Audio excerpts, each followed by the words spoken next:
Hello and welcome to another episode of Code to Cloud. Today is a very snowy day in Alberta, right? Especially in Calgary. I don't know what it's like where Kevin is, but you've got two Kevins for the price of one on this episode, right? We've got the amazing Kevin Magee on the show. Kevin, do you want to just introduce yourself quickly and tell folks what you do? Don't tell everybody what you do because I don't think we'll have enough time for all of that, right? But let's. You Awesome. do a lot, right? So. Well, that's a great intro. Thanks. I'm in Brantford, Ontario, Canada here, and home of Wayne Gretzky. It is not snowing. It's actually very nice today, so we're doing fairly well. So I am also a Kevin. So it's the All Kevin show today. My name's Kevin Magee, and I am the global director of cybersecurity startups for Microsoft for startups. So I have a really cool job. I get to work as almost a VC, working with our coolest startups in the industry, and using the power of Microsoft to help them solve their challenges and extend their reach within our ecosystem. That's awesome. So yeah, because previously, right, we've obviously worked with each other for a couple of years, right? But you were the CISO, right, at Microsoft Canada, right? Yes. So how is the startup world treating you? Well, I'll give you the quick resume in 30 seconds or less. So back in the 90s, I graduated with a history degree. So and started my career at a time of recession in the industry, but right at the beginning of the dot-com boom. So I got to enter the market in the dot-com boom. I had two startups that were successful exits, and one I just don't like to talk about. After that, I had the great fortune to really work with some incredible startups that were coming out of different parts of the industry. So Citrix, very, very early days, Palo Alto Networks, Splunk, and also worked for a number of big companies bringing new products to market. So I've always been in this sort of market maker, disruptive technology space. And when I joined Microsoft 8 years ago, it was with the Azure incubation group, bringing new products to market. Of course, my first true love was always security. So I graduated with security to the field to bring the products to market within Canada, and did that for 5 years before this opportunity came along. So it's been great because it marries a number of things I'm really excited about. Go to market, bringing new startups to life, bringing new products into disrupt technologies and industries, finding new ways to innovate and digitally transform to make things better. But also as a cybersecurity practitioner, it's really fantastic to see what's on the cutting edge and what's coming down the road in the pipe as well too. So very fun role, very time consuming with the global aspect. There's a lot going on in the world, but I'm really enjoying the role. I know you like to keep busy. I know you like to meet people as well, right? That's probably what you're most famous for, I would say, right? Like the amount of, people that you've met and the different walks of life that they've come from and everything else. Like, the way that you educate people on cybersecurity is something to be commended. Well, layer 8 is the most fascinating it is. industry. Yeah, it's always the technical problem as well. Layer 8, right between the desk and the chair. Yes. But yeah, there were some strong names you just mentioned there, right? Like straight away, like Palo Alto and Citrix when they were. I couldn't even imagine them as startups, right? At the end of the day, but yeah, that must have been incredible at the time. Like, trying to convince people. If we look at Palo Alto, I guess it was around the firewall offering potentially yes, the back original then. firewall, and that's when we were doing stateful inspection, right? So everything was layer 3, layer 4, and to come in and say we're going to do security at layer 7, everyone looked at me like I was like from Mars. This is never going to work. We're never going to do this, and now that's just how we do security. So it's just amazing how quickly things can change, but also that we need innovators to bring things to market to disrupt. And now Palo Alto is a big company, and I'm sure there's startups that are disrupting them in turn as well too. Citrix back in the early days was really just a throwback to the mainframe days with thin client, but then getting that adoption, it was a ROI play more than anything, and a security play because it consolidated things to the data center so we could lock things down in one place. So, but again, a very different way to work. So a very disruptive technology. But I mean, now it's just quite common. We just use web applications and whatnot. But back in 2000-ish, there was no web app to run. That's right. So everything had to be thin client or client server or remoted in. It was a very different world then. It's funny how many challenges are still the same though that we have from those days, even though the technology is massively transformed. I agree. I'm trying to like think back to those early 2000s, right? And all I keep on seeing is the Google search bar and Internet Explorer. That's like the first memory that I have. But yeah, to your point, it was websites and web services were coming online, right? But applications were still like, fit clients, right? That kind of thing. And a user would say, my PC's running slow, right? You go to their desktop and their Netscape browser back then would have like 27 toolbars and stuff. As the family IT guy, right? That was my computer's running slow, right? And just having to unpick all of that, right? I have vivid memories actually. I think it was around about 2004. Right, I'm dating myself here. And we had the blaster worm virus, right? And I remember getting that on my computer at home, right? And everything else. And then we as a company just shifted like overnight. I mean, it was like,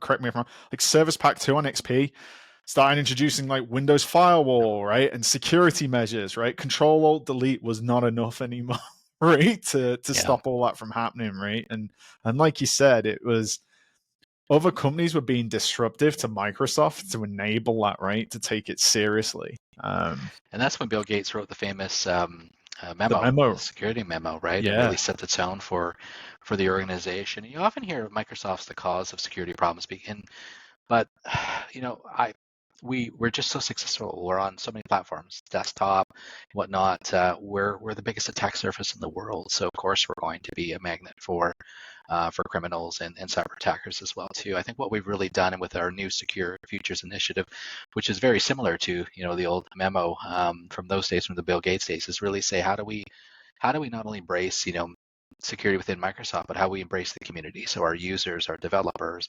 our startup ecosystem, our ISVs, our partners, to really be part of the solution. So I really like the approach Satya and the leadership team are taking to say, hey, we're all defenders, we're all this in together. And that even means, really putting outstretching our hands to our partners, but also our competitors to say, how can we work together? Ultimately, our role is to defend our customers jointly, and we always put that first in security. We need to compete, obviously. That's how capitalism works, but not at the expense of protecting what matters most. And I really like the culture that we're setting in that area. And I really like the fact that our industry is different. We are all defenders. So we do have that shared mission, regardless of who you work for, what team you're on. We're all in this kind of together. I think that's really what separates our profession from other disciplines within tech. I completely agree, right? Like the good guys are joining forces, right? Like that's what required. It's like NATO, right? Kind of thing, right? Depending on what side of the scale you're obviously sitting on, but it's kind of the similar thing, right? Where we're better together rather than being divided, right? Because then it just opens it up for the bad actors, right? And it's a great in our industry. You look back to the Configure worm, which is, 20, 30 years ago, right? It was just a bunch of folks on a listserv working on solving that. So, and a number of Microsoft employees were involved, and Microsoft used its resources to grab domain names to help shut that down. So we've done this as part of our industry, the entire existence of our industry. When a threat emerges, we as security professionals really just band together to share our expertise to solve the problem. And I think, again, that's what separates us from all other industries. So what, you say you're working with startups, right? What have you seen that you're like in the past, I don't know how long you've been in role, right? Is it a year, 6 months, something like that? It feels like about 14 years, but it's only been just over 6 months. Yes. Right. The what have I seen? Have you heard about this thing called AI?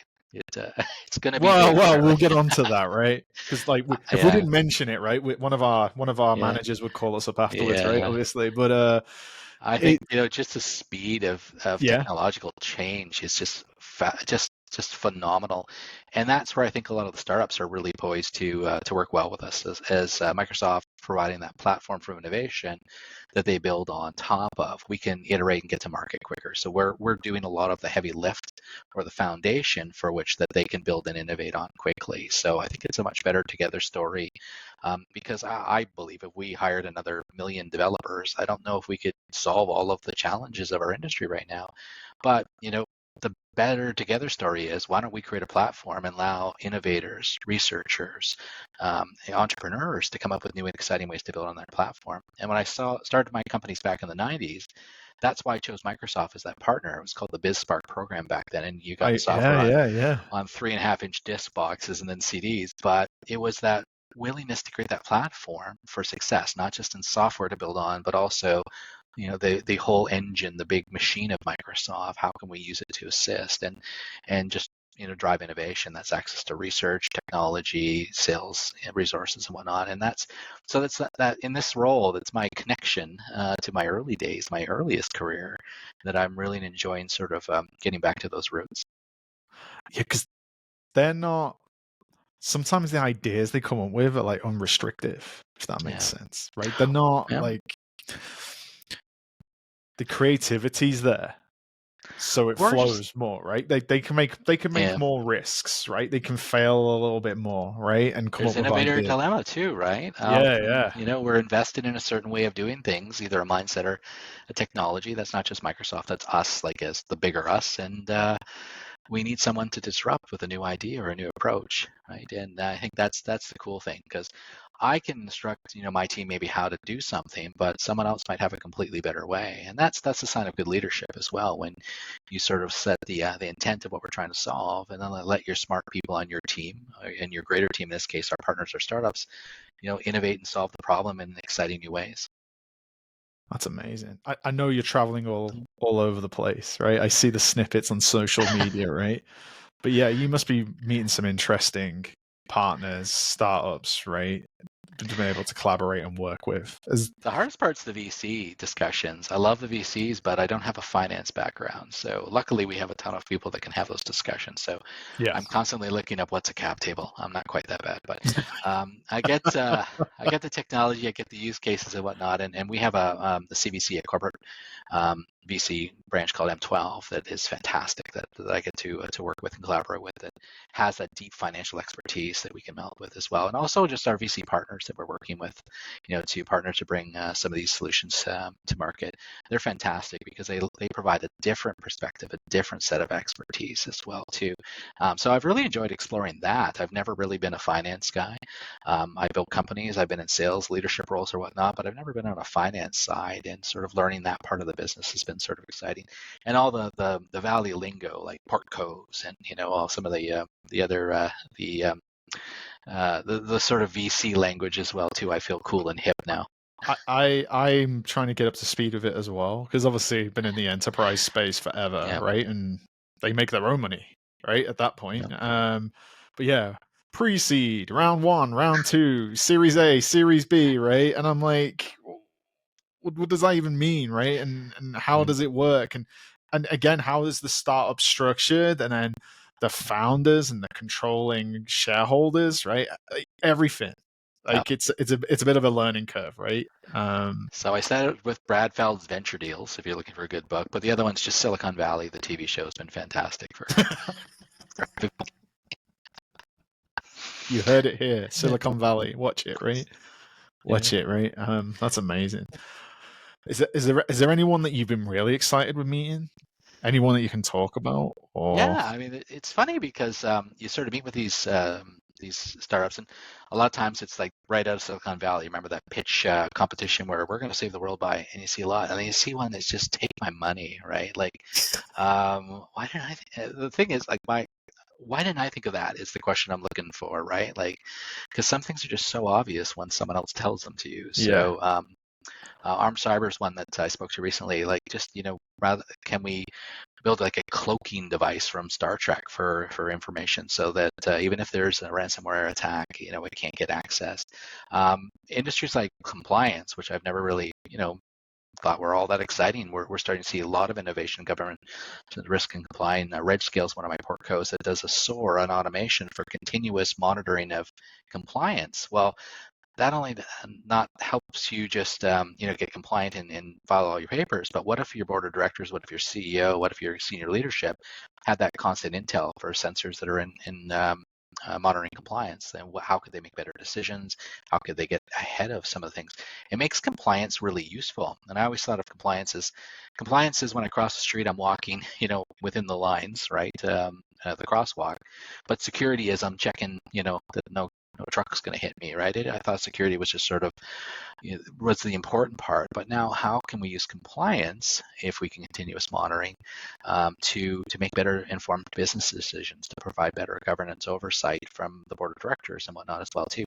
These are interesting discussions, and without some of the technologies that are enabling that are available today, we wouldn't be able to have these discussions. So that's what I'm really excited about. And I would say the ones that are really most intriguing is taking a boring old problem like patch management, which no one wants to do. It's toil, right? Yeah, How do we exactly. automate that? How do we set it and forget it? So one of my Porco's device C does that. And, it sounds like a boring business, but every single business on the planet has that problem and no one wants to do it, right? So there's great sort of picks and shovels in a gold rush types businesses that can be built out there as well. We don't have to all build the next generation AI thing.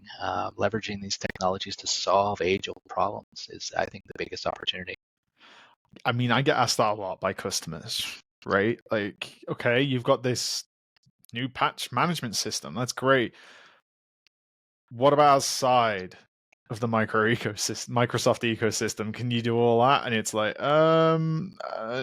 sometimes, right, is the answer. And it's like, to your point, like, they just want a dashboard and off it goes, right? Yeah. Patching Adobe, third-party application, whatever it may be, right? Just get it up and running. So, well, in the old days, the person that patched it was the person that reported that they were patched too. Not really good control, right? So, because no one's going to tell their boss, "No, I didn't do my job," right? So, I think it's a boring job. No one wants to do it.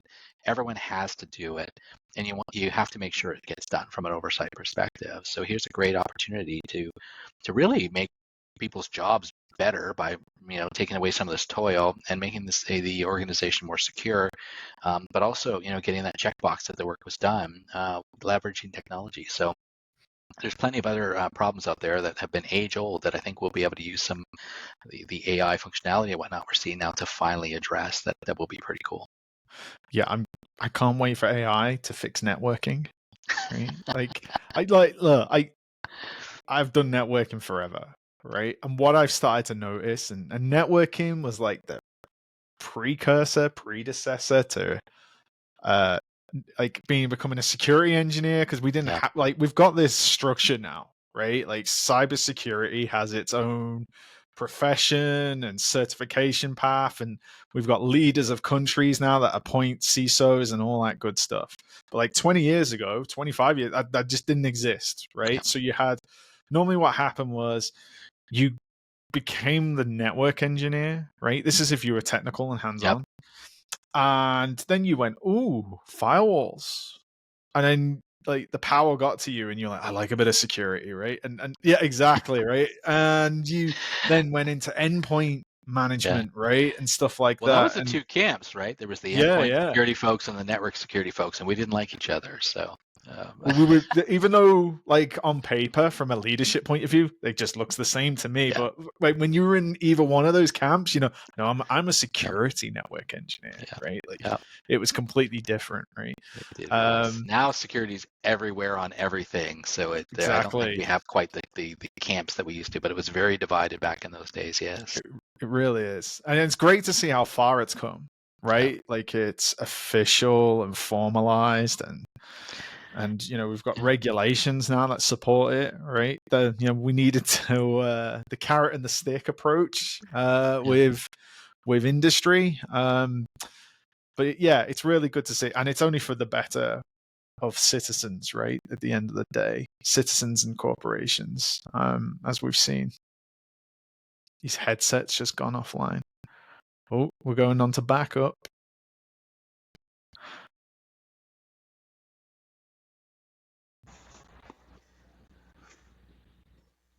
We'll just edit this bit out, hopefully. Here we go.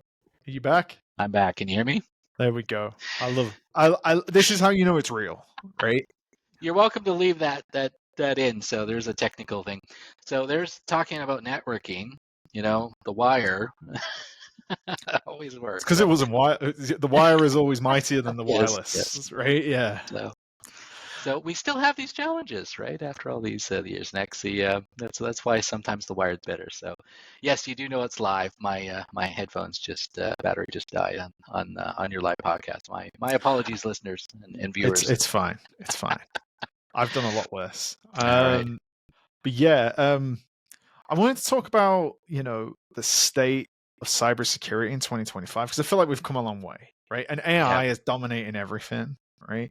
We know that bad actors are now weaponizing AI, or I've heard all sorts of myths, right? They've not been confirmed. Like these wild AI is being used in your favorite red country, right? Wherever it may be, and it's going around attacking XYZ company or military installation or critical infrastructure or whatever it may be. I just wanted to know if you've heard anything along those lines. Personally, I'm still waiting for hard data to come out, but then we can talk about the positives of how the good guys are using AI as well. Right? I think there's two ones. Directed threat actors are probably using these technologies for very sophisticated attacks. But I mean, in general, script kiddies have been doing just fine for ages with basic tools, right? So backtrack. Yeah, I'm not sure. It's just an upgrade to the script kiddies, right? I think for the part, I have not seen a lot of hard data yet. Obviously, phishing emails are written a little better. There's an argument, though, that the reason they're written poorly is because if you're an 8-man hacking shop, trying to criminal outfit somewhere in the world, like you can only handle so many leads, right? So if you write a perfectly scripted lead, and I get Kevin Evans on the line, and I'm going to walk you through a process. There's a kill chain. I got to get you convinced that you got to create some urgency. You have to then figure out how to send me money via Bitcoin or whatnot. There's a whole path to that criminal intent, right? So you're going to want to zero in on the people who are most likely to convert. So as a ransomware gang, I've always wondered, and I have no evidence of this, if they make those a little, off and whatnot, because they don't want people to get halfway down and realize it's a scam or whatnot. They want to go after people who just believe or buy in very quickly. So, so I think there's some opportunity, to think about, is there hard evidence that we're seeing they're being used for phishing emails or whatnot? In some cases, I think there is, yes, but in what cases? But also, if they become so effective that they get 10,000 people in their queue, they can't possibly create, churn through that queue and convert to a cash out, right? So, in some ways, it prevents them from using the technologies, but also creates new opportunities for us to stop them in different ways as well too. So, I always try to look at it from the attacker's point of view. Who is your attacker? What do they look like? Well, they probably drive into work. they sit down. They've got a queue of prospects that they're going through. They've probably got a quota to make. When you start to understand, the nature of the attacker, that's why they become creatures of habits. That's why we can fingerprint their TTP. The more they use some of these tools, it may actually benefit us because we'll be able to fingerprint those tools more easily or whatnot as well too. So with each tool you have a weapon, and with each weapon it creates a new tool for us to hunt these threats as well. It's just a fascinating time. So I completely agree. Like, whatever we're doing on our side, they're trying to do the same, right? And what you've just sort of depicted there is they're a revenue driving organization like everyone else, right? They have labor problems. They have labor problems, infrastructure, right? They need to buy compute. Like they're not going to go out and make their own NVIDIA chipset, right? They've still got to do the same supply chain stuff like normal law-abiding commercial outfits are doing, right? So they're not Neo in the Matrix, right? No. When we start to think of them in those perspectives, we can start to build solutions and sort of vectors of defense that will really help in that area. So that's what I try and talk to a lot of the practitioners, the startups and whatnot as well, is think of just think through the motivations, what the limitations that they have as well too, and how do we turn those to our advantage? And that's where we can create some innovation around AI as well too. No, I completely agree. So on the flip side to that, right, we're talking about those guys, and we've chatted about this before, right? And the entry level into cyber, Yeah. right? Like I accidentally fell into cyber because I was the only person that had an interest, right, in one of the teams that I worked in, right? Yeah. Oh, encryption might be a good thing, right? How does that work? I suppose it's watching all of those Cold War movies, right, as a kid. Anyway, AI is helping with that now, right? And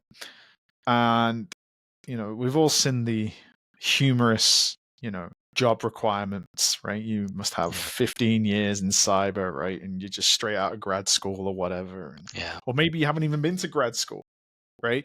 How does that work? Right. And, organizations struggle with, labor shortages and training mechanisms as well, right? They try and look for these unicorns, but then how do they keep the unicorns inside of their company, right? How do they make sure the unicorns train everyone else up, right? Do you have the right culture in? And I feel like that's where AI is going to help, right? With people that are early in careers, Yeah. right? And there isn't a skills gap. I mean, I'm going to say I'm on record for years saying this. There is not a skills gap because I work with a number of colleges, universities across country, and I see tens of thousands of students that want to be in our industry, that have educations, that are really super smart and whatnot, but they can't get that first job. And then I hear CISOs telling me they can't hire people. It's not a skills gap, it's an expectations gap. We want Yes. that 10-year experience person, but there's just not enough of them, right? So, and also, sometimes like I was trained on stateful inspection firewalls, we were talking about whatnot. I'm not sure I'm super equipped for some of the challenges of today, right? So we need to think differently.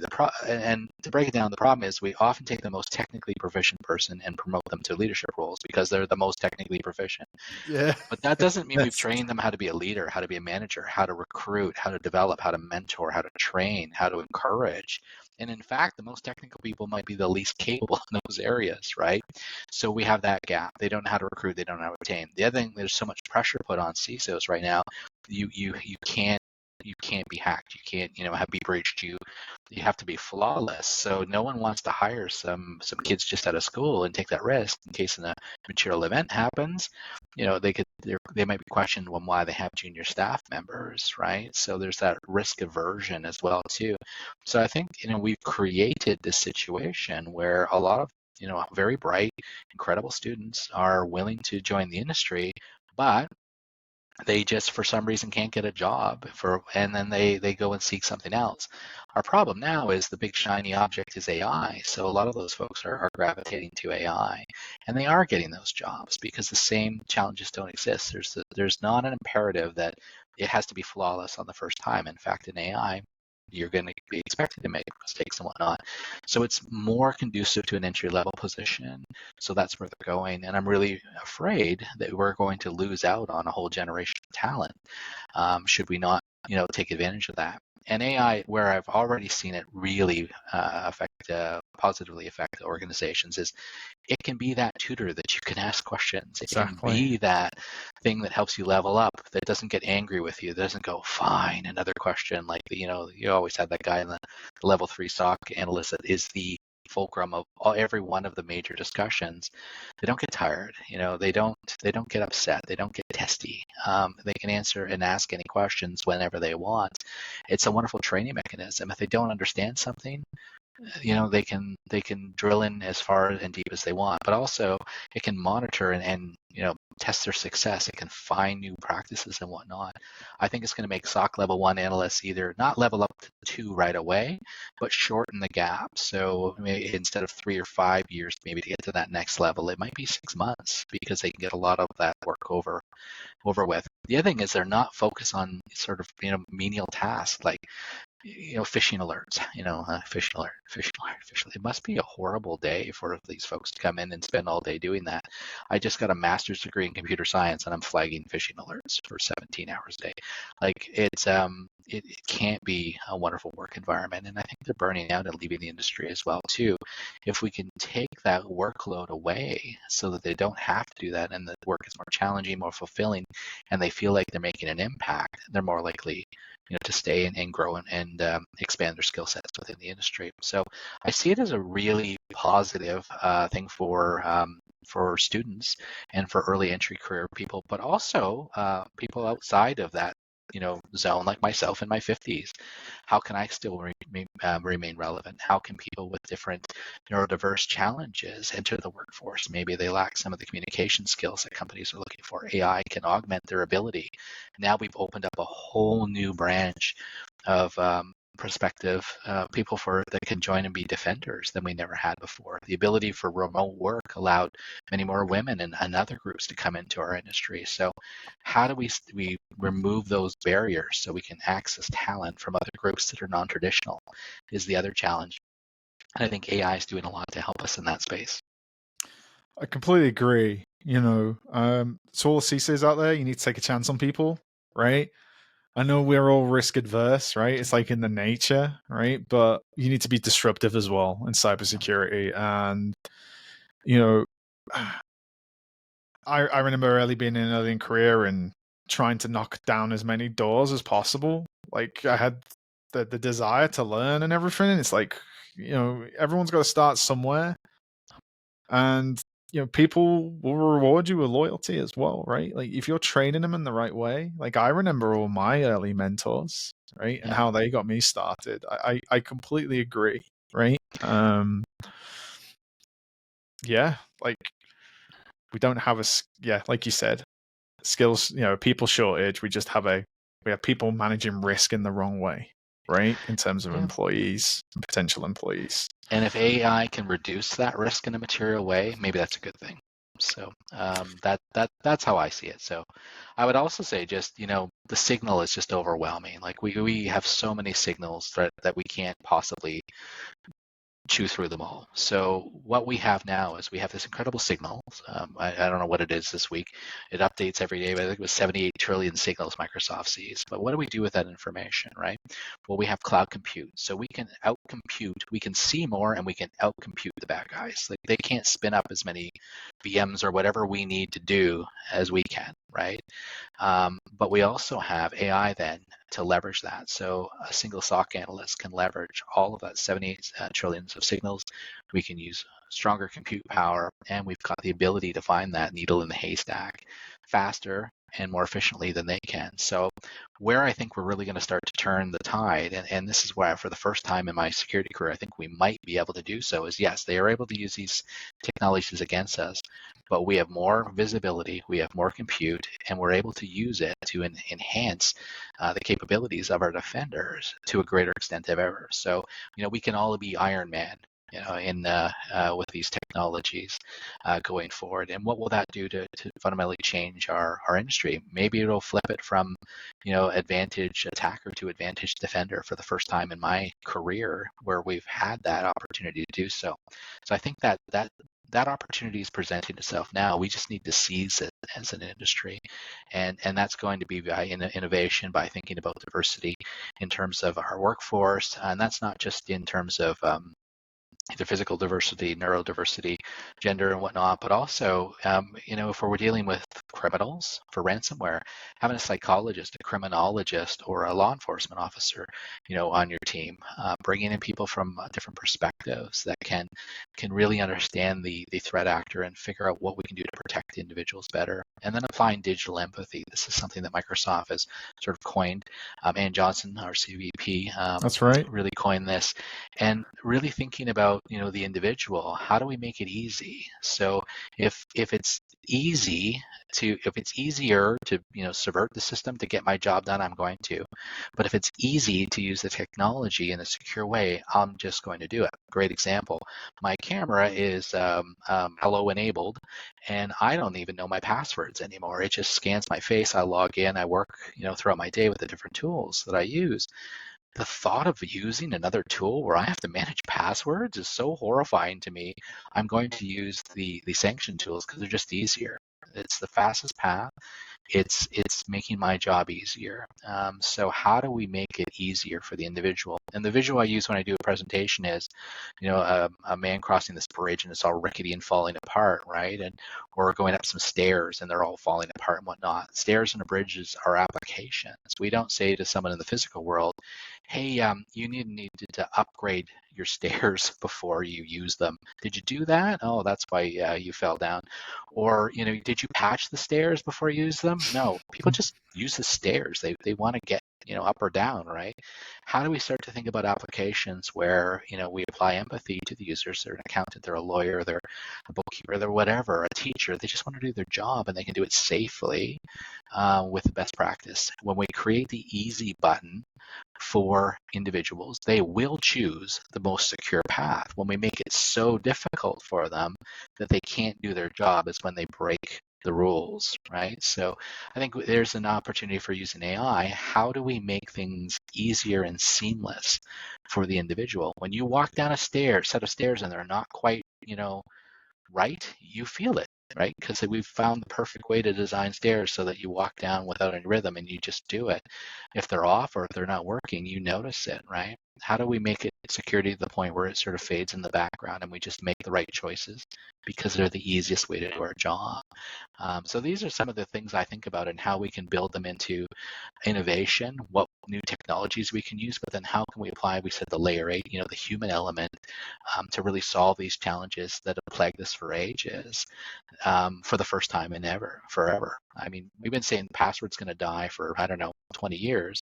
It might actually be a passwordless world within my lifetime. I would have never dreamed that would have happened in an early career. And it's going to be some of these innovators and technologies that make that happen. That's awesome. So I am conscious of time, and I know you've got a meeting top of the hour, right? So Yeah. I like to ask every guest on the show a couple of things, right? To sort of give people some call to action, right? I'm going to actually add something in dead quickly, something that Okay. helped me in my cyber career as well. I hope you don't mind, right? Go for it. But I know you're a fan of books, right? Obviously, with the background that you've got. I read a little, yes. You Yeah. read a little, right? You're even part of like a book club as well. I say See, book club. It's probably a bit more. it's a book club. The It's a bit more Cybersecurity royalty, Canon. right? It's the But, Rock and Roll Hall of Fame for books, started by Rick Howard. so I'm glad you said Rick's name, right? Because I got his book right here. No, I'm not plugging it on purpose. I promise. But literally, Rick wrote this book called Cybersecurity First Principles, right? And it was a reboot of strategy and tactics. This guy has done an amazing job of breaking down complex and like large mindsets or strategies into this book, right? So every like early in career person or someone trying to shift careers, I say, go and get this book straight away. So Right? Rick pays me enormous sums of money to promote. I'm just kidding. Right. We've been Okay. friends for a long time. Why I love the book. So Rick joined the Army, and he was the first SOC manager That's for the right. U.S. Army, and he's had an incredible career, both in public service. So Rick, if you're out there listening, thank you for your service, but also in private companies. And he's taken his entire career and boiled it down to some first principles that he's discussed over the years. And it's a great book to hand not only to someone new, but I hand it out to boards of directors, to CEOs, and say, if you want to have a mature security discussion, here's how you do it. And I'll give you a very quick example of how it works. We often go to the board of directors and with all this data about the risk, they don't know what they're talking about, right? What do they want to know? Rick's formula, I think it's chapter 6, is what's the probability of a material impact to the due to a cyber event to the organization within the next 3 to 5 years. If you were to communicate to the board in the traditional way, here's all the threats, here's all the problems, they don't know what to deal with that. But if you said there's a 20 to 30% probability of a cyber event that could cause a $100,000 material impact, that's a very different situation than if you were to say it's a 60 to 80% probability of a $60 million material impact to the organization. That is a quantification method that's quick, easy. You can use range inside out. He explains how to do this to allow you to communicate risk effectively to the business. This is what Rick has done a great job of in his book. So I definitely recommend it. check it out. Rick's just a great guy. Has been incredibly generous with his time and sort of teaching some of these principles. But it's a 30-something-year career by someone who's been there, done that, to sort of boil down, and just an excellent resource. Really relatable, like Yes. real life experiences, right? Like Yeah. you just didn't turn up and flick a switch and everything worked, right? So it's Yes. you always find those pieces of advice better. I completely agree. I got it last year, and I was like, I never thought of that. I never Yeah. thought of that, and I do that now, right? Wherever it's with the community or our customers, like I'm thinking differently. So to your Yeah. point, like I said early in careers, because I said I wish I'd have had that that book Yeah. when I started off, right? It would have made things a lot easier for me. Well, he But yeah, runs the Cybersecurity Canon. It's a that's Rock and right. Roll Hall of Fame, so book reviews by a board of committee members that recommend books for inclusion. So if you're looking for your next read, you can either screenshot some good ones behind. I'm a pretty eclectic reader, or go over to Cybersecurity Canon with your favorite search engine, hopefully Bing, and you can find some incredible reads there, fiction, nonfiction. I think it's a great way to connect with people. A lot of the personal connections I've made around my love of books and whatnot as well too. So it's a great way to sort of connect with individuals and learn a little more about our industry, but also some of these sort of elder statesmen of the industry and are sharing their knowledge, and it's just so invaluable. To pick up the book, spend some time with someone, and benefit from someone's entire career in our industry is for $20 or whatever the book costs is a pretty good deal.